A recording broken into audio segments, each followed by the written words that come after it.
नमस्कार, दिन भर की बड़ी खबरों में आपका स्वागत है। मैं हूं दामिनी। इस बुलेटिन में आज बात होगी पश्चिम बंगाल में ममता के साथ हुए हादसे की, केरल चुनाव में कांग्रेस के आत्मविश्वास की, बताएंगे कि राहुल गांधी ने क्यों कहा देश में नहीं रहा लोकतंत्र, कृषि कानून पर किसानों का क्या है आगे का प्लान, जानेंगे कि उत्तराखंड के नए सीएम तीरथ सिंह रावत के सामने क्या हैं चुनौतियां, और बुलेटिन के आखिर में बात निजीकरण को लेकर क्यों घिरे पीएम मोदी। लेकिन तमाम बड़ी खबरों से पहले एक नजर सुर्खियों पर। चुनावी राज्यों में वैक्सीन सर्टिफिकेट पर नहीं होगी पीएम मोदी की तस्वीर, स्वास्थ्य मंत्रालय ने लिया पीएम की तस्वीरों को हटाने का फैसला। पीएम मोदी की तस्वीर हटाने के लिए फिल्टर्स का होगा इस्तेमाल। बंगाल चुनाव में संयुक्त किसान मोर्चा की एंट्री, 12 मार्च से किसान महापंचायत का ऐलान। 12 मार्च को 12:30 बजे से कोलकाता प्रेस क्लब में प्रेस कॉन्फ्रेंस होगी। इसके बाद 2:30 बजे गांधी प्रतिमा से रामलीला पार्क तक वाहन रैली निकलेगी।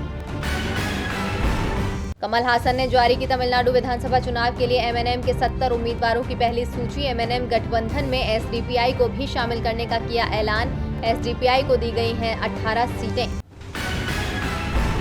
साल में एक बार ही आयोजित होगी नीट की परीक्षा, राष्ट्रीय परीक्षण एजेंसी के महानिदेशक विनीत जोशी ने कहा इसी हफ्ते होगा नीट यूजी परीक्षा की तारीखों का ऐलान। सुर्खियों के बाद बात आज की बड़ी खबर की। ममता बनर्जी अस्पताल में हैं। डॉक्टरों ने कहा है कि उन्हें कुछ दिन आराम करना चाहिए, लेकिन इस समय पश्चिम बंगाल में विधानसभा चुनाव है, इसीलिए ममता बनर्जी ज्यादा समय तक आराम नहीं करेंगी। ममता को लेकर चिंता टीएमसी में तो दिख ही रही है, विपक्षी दलों को भी चिंता है, क्योंकि उन्हें डर है कि कहीं मतदाता की सहानुभूति टीएमसी के पक्ष में न चली जाए। इस बीच ममता के तेवरों ने विपक्ष को डरा दिया है। तो क्या है ममता की रणनीति, देखिए ये रिपोर्ट। नंदीग्राम में रोड शो के दौरान ममता बनर्जी के साथ हुए हादसे ने बंगाल की राजनीति में अचानक ही गर्माहट ला दी है। वैसे बंगाल में विधानसभा चुनाव चल रहा है, पहले दौरे के नामांकन दाखिल करने का काम पूरा हो चुका है। ऐसे में ममता के साथ घटे इस मामले ने विपक्ष को बैकफुट पर धकेल दिया है। ममता कल रात से ही अस्पताल में हैं, उनके पैरों में पट्टी बंधी है। ममता बनर्जी के जितने भी कार्यक्रम थे उन्हें फिलहाल रद्द कर दिया है। डॉक्टर्स का कहना है कि उन्हें आराम की जरूरत है, लेकिन ममता ने साफ कर दिया है कि वो जल्दी ही प्रचार शुरू करेंगी। वो व्हील चेयर के सहारे रैलियां करेंगी। ममता ने अपनी पार्टी के समर्थकों से भी शांति बनाए रखने की अपील की है। इस बीच टीएमसी के नेताओं ने चुनाव आयोग से शिकायत की है। पार्टी नेताओं का दावा है कि बंगाल पुलिस अब केंद्र के इशारे पर काम कर रही है। टीएमसी की कोई सुनवाई नहीं हो रही।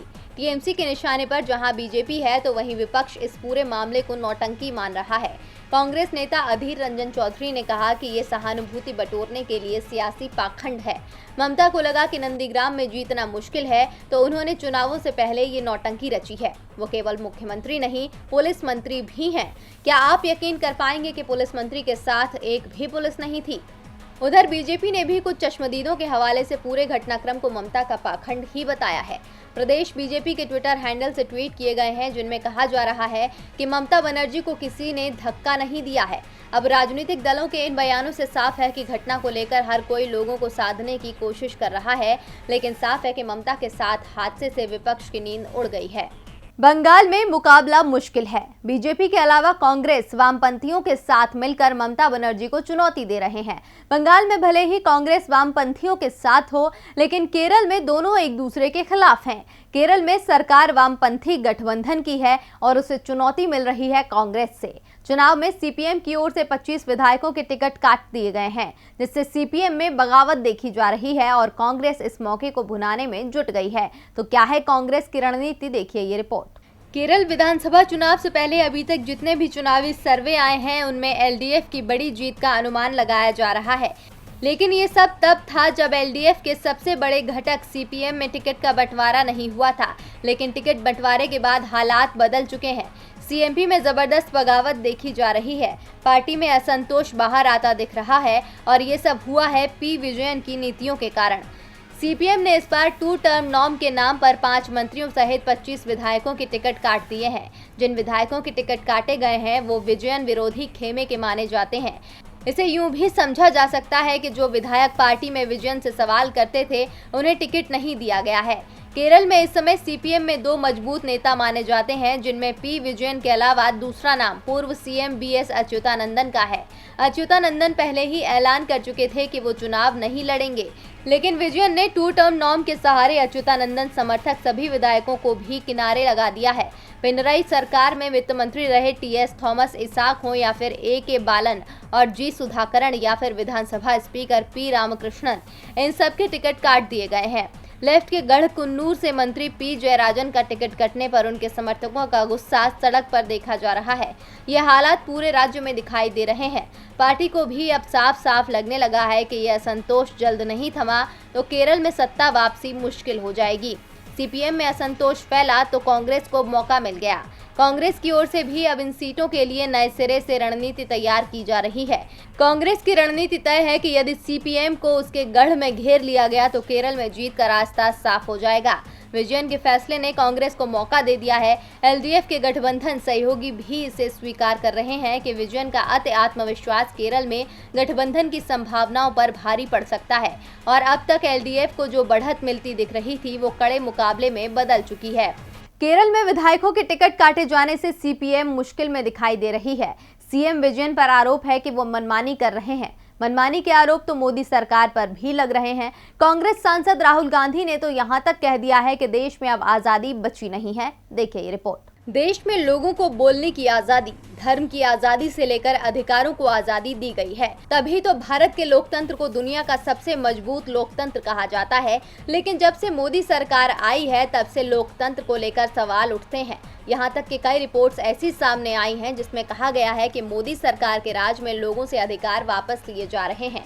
इन्हीं रिपोर्ट्स को लेकर अक्सर विपक्षी दल पीएम मोदी को अपने निशाने पर लेते हैं और आज एक बार फिर केरल के वायनाड से कांग्रेस सांसद राहुल गांधी ने भारत के लोकतंत्र को लेकर मोदी सरकार को आड़े हाथों लिया है। राहुल गांधी ने ट्वीट करके लिखा कि भारत अब एक लोकतांत्रिक देश नहीं रहा। इसके साथ ही उन्होंने अपने ट्वीट के साथ एक स्क्रीनशॉट भी शेयर किया जिस पर लिखा है कि पड़ोसी मुल्क की तरह भारत अब ऑटोक्रेटिक है, भारत की हालत खराब है। इसमें स्वीडन इंस्टीट्यूट की डेमोक्रेसी रिपोर्ट का हवाला दिया गया है। स्क्रीनशॉट में आगे लिखा है कि फ्रीडम हाउस की रिपोर्ट में कहा गया है कि भारत का कुछ हिस्सा ही अब आजाद है। दरअसल फ्रीडम हाउस की रिपोर्ट के एक हफ्ते बाद ही स्वीडिश संस्था वी डेमोक्रेसी ने भी भारत में लोकतंत्र की स्थिति पर चिंता जताई है। वी डेमोक्रेसी ने भारत को चुनावी तानाशाही वाले देशों की सूची में शामिल किया है। पिछले हफ्ते फ्रीडम हाउस ने डेमोक्रेसी अंडर सीज नाम से जारी अपनी रिपोर्ट में भारत को आंशिक रूप से स्वतंत्र श्रेणी में रखा था। उस समय भारत सरकार ने उस पर तीखी प्रतिक्रिया देते हुए रिपोर्ट को गलत करार देते हुए खारिज किया था। लेकिन अब एक और रिपोर्ट सामने आ गई है जिसने मोदी सरकार की सच्चाई सामने ला दी है। यही वजह है कि विपक्ष सरकार की घेराबंदी कर रहा है, जो लाजमी भी है, क्योंकि अब जब लोकतंत्र कमजोर होगा तो आवाज तो उठेगी ही। लोकतंत्र मुश्किल में है, ये दावा राहुल गांधी ने एक रिपोर्ट को शेयर करते हुए किया है। वैसे मुश्किल में तो इस समय किसान भी चल रहे हैं। वो 105 दिनों से आंदोलन कर रहे हैं मोदी सरकार द्वारा लाए गए तीनों कृषि कानूनों के खिलाफ।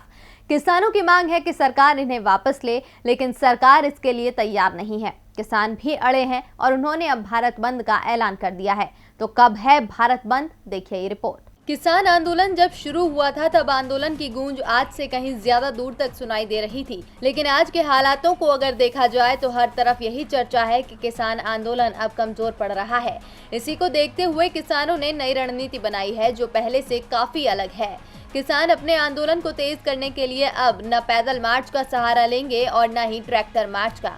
इस बार होगा भारत बंद, वो भी 3 घंटे या कुछ देर के लिए नहीं बल्कि पूरे दिन के लिए। संयुक्त किसान मोर्चा की नई रणनीति के मुताबिक किसानों ने अब 26 मार्च को भारत बंद की योजना बनाई है। इस बार किसान किसी भी वाहन को सड़क पर नहीं आने देंगे। बंद इस कदर होगा कि 26 मार्च को किसानों के ट्रैक्टर भी सड़कों पर दिखाई नहीं देंगे। इसके अलावा संयुक्त किसान मोर्चा के तय कार्यक्रम के तहत 15 मार्च को डीजल, पेट्रोल, गैस सिलेंडर की कीमत वृद्धि और रेलवे निजीकरण के खिलाफ प्रदर्शन होंगे। एसडीएम डीसी को ज्ञापन दिया जाएगा। 17 मार्च को all India trade union Singhu border पर मीटिंग में हिस्सा लेंगे और भारत बंद पर फैसला करेंगे। 19 मार्च को किसान खेती बचाओ मंडी बचाओ दिवस मनाएंगे। सभी मंडियों में पहुंचकर प्रदर्शन में हिस्सा लेंगे। 23 मार्च को शहीद आजम भगत सिंह का बलिदान दिवस मनाएंगे। 26 मार्च को किसान आंदोलन के 4 महीने पूरे होने पर भारत बंद का आह्वान किया जा रहा है। 28 मार्च को होलिका दहन में पूरे भारत के अंदर तीनों कृषि कानूनों की प्रतियां जलाई जाएंगी। किसानों के धीमे पड़ते आंदोलन को तेज करने के लिए किसानों ने नई रणनीतियां तो बना ली हैं, लेकिन सरकार पर इसका कोई असर पड़ता नहीं दिख रहा है। अब किसानों की नई रणनीति क्या रंग लाती है, ये तो आने वाला वक्त ही बताएगा। किसानों के आंदोलन से बीजेपी की परेशानी बढ़ी हुई है, क्योंकि इस समय 5 राज्यों में विधानसभा चुनाव है और किसानों ने ऐलान कर रखा है कि वो बीजेपी के खिलाफ चुनावी राज्यों में प्रचार करेंगे। वैसे बीजेपी तो उत्तराखंड को लेकर भी चिंतित है। यहाँ चुनाव में साल भर का भी समय नहीं बचा है और कल ही बीजेपी ने यहाँ त्रिवेंद्र सिंह रावत की जगह तीरथ सिंह रावत को राज्य की कमान दी है। तीरथ सिंह रावत सीएम तो बन गए हैं, लेकिन उनके सामने चुनौतियां बहुत बड़ी हैं। उनकी राह आसान नहीं है। देखिए ये रिपोर्ट। उत्तराखंड का सियासी इतिहास बताता है कि अक्सर चुनाव से ऐन पहले सत्तारूढ़ दल में हलचल जरूर मचती है और उसकी वजह से सीएम की कुर्सी मुश्किल में फंस जाती है। इस बार भी चुनाव से 1 साल पहले ही सियासी इतिहास दोहरा गया है। बीजेपी में मची उथल पुथल की वजह से त्रिवेंद्र सिंह रावत को सीएम का पद त्यागना पड़ा है, जिसके बाद मुख्यमंत्री का चेहरा बदलते हुए बीजेपी ने तीरथ सिंह रावत को सीएम बना दिया। अब सवाल उठता है कि जब सीएम का चेहरा बदला है तो क्या कैबिनेट में भी बदलाव होगा?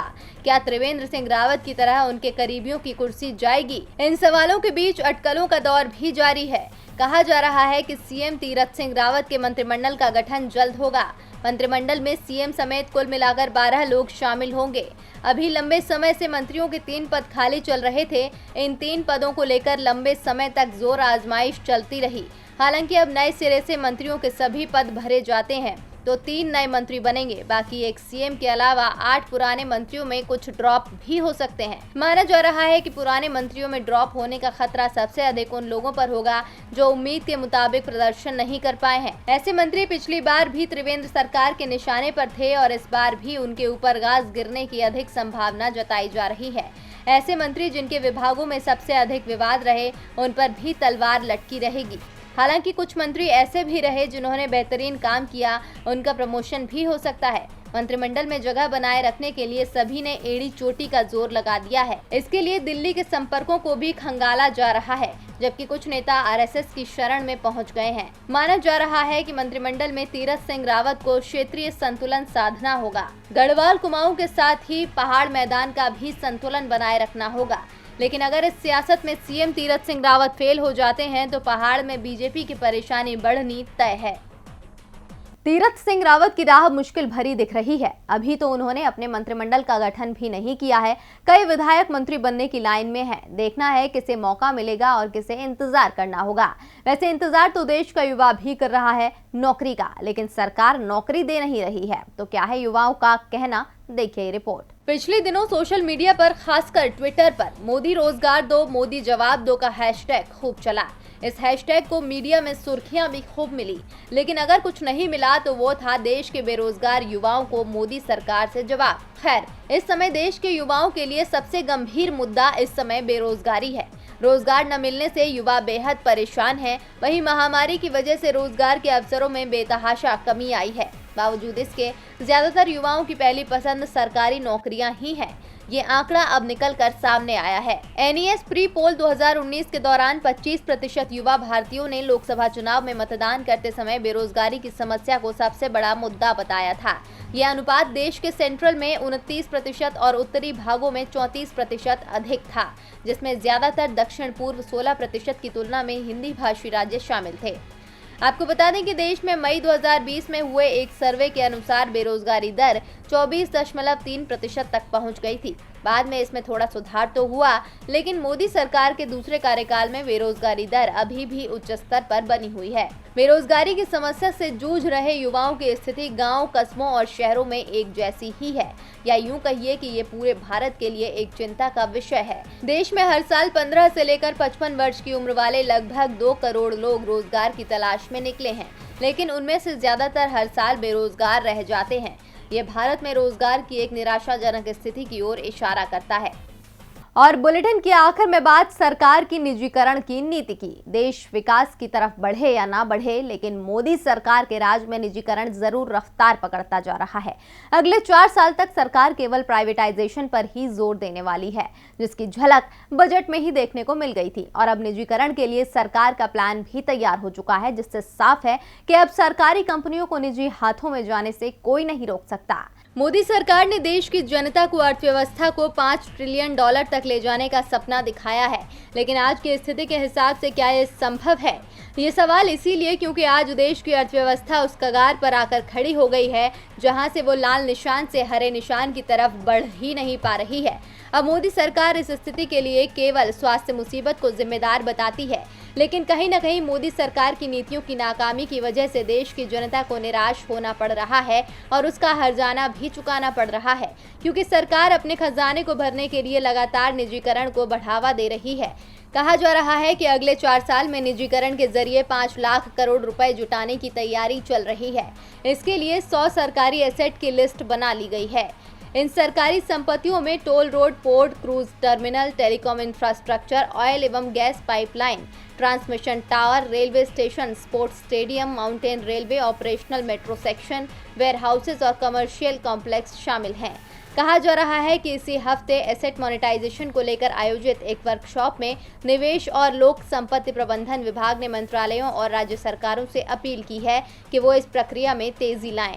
वहीं एक रिपोर्ट के मुताबिक नीति आयोग ने अलग अलग मंत्रालयों से कहा है कि वो निजीकरण करने लायक संपत्ति की पहचान करें।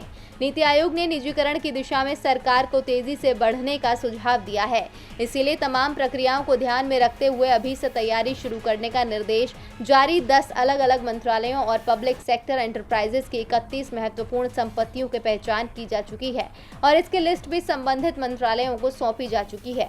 यानी साफ है कि अगले 4 साल तक देश में तेजी से निजीकरण का काम चलेगा। और दिन भर की बड़ी खबरों में मेरे साथ इतना ही। देखते रहिए DB लाइव। नमस्कार।